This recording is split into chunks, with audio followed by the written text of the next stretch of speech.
The New Enemy by Andy McNab, read by Jack Hawkins. Chapter 1.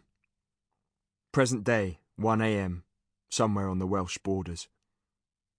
The night sky was a grumbling black mass of boiling clouds, rain pouring onto an already sodden earth.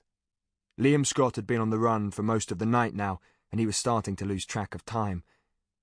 But all he was really concerned about was staying one step ahead of those who were out to catch him, because when they did, the real pain would start.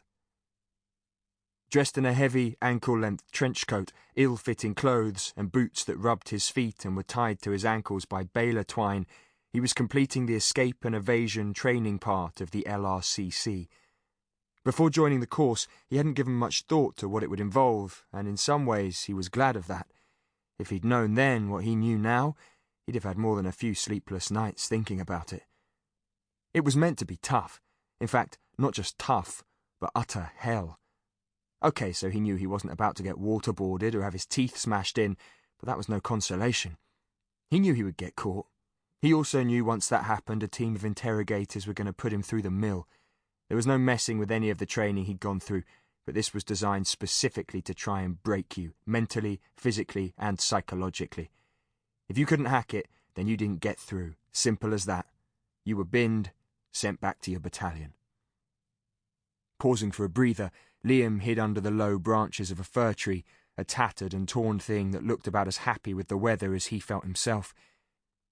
He ran through the theory and practical training they had all received before being sent out on the exercise proper. It had been a lot of fun in many ways, and pretty interesting too, all about eating wild food, using the stars and the landscape for navigation, real boys' own stuff. Like they were all on a scout camp. Now, though, having been rounded up and thrown out of the back of a truck one at a time on an undisclosed route with a shitty hand-drawn map, all that stuff seemed not just a long time ago, but, to Liam at that moment, next to useless. He couldn't read the stars because there weren't any, thanks to the cloud and rain. The landscape bore little resemblance to the map he was trying to use, and stopping to find some lovely wild nuts and berries to nibble on just wasn't an option. He was running for his life. Shouts from his left had Liam moving on again and running hard. His feet hurt like hell, he was cold, and the coat, tied round his waist with frayed rope, was heavy and cumbersome. His dark hair, cut military short, was slick with sweat, and he knew it was only a matter of time before he was caught, but that was no reason to give up. He had to make the chase good, work like a fox ahead of the hounds, do his damnedest to keep running as long as he could. He kept to the cover of the trees, did his best to make as little sound as possible, but it was difficult with branches clawing at him, cutting him, scratching his face with every step. The dark and the rain didn't help either. He had no torch, and the land around him was all shadows. He lost count of the number of times he tripped up, smashed his head into a branch. Ahead, Liam saw a change in the darkness indicating the trees were coming to an end. From then on it was open ground, for a while at least. He dropped low, paused, sucked oxygen into his lungs. He couldn't go right, the voices were still closing in, and he couldn't turn back.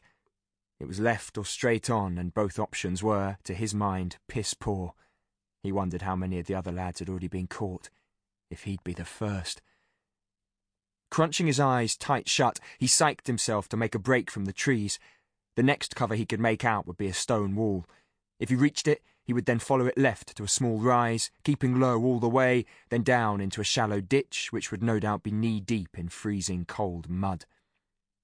With a final deep breath, he sprang forward like a jackrabbit, bolting away from the tree line and going hell for leather towards the wall.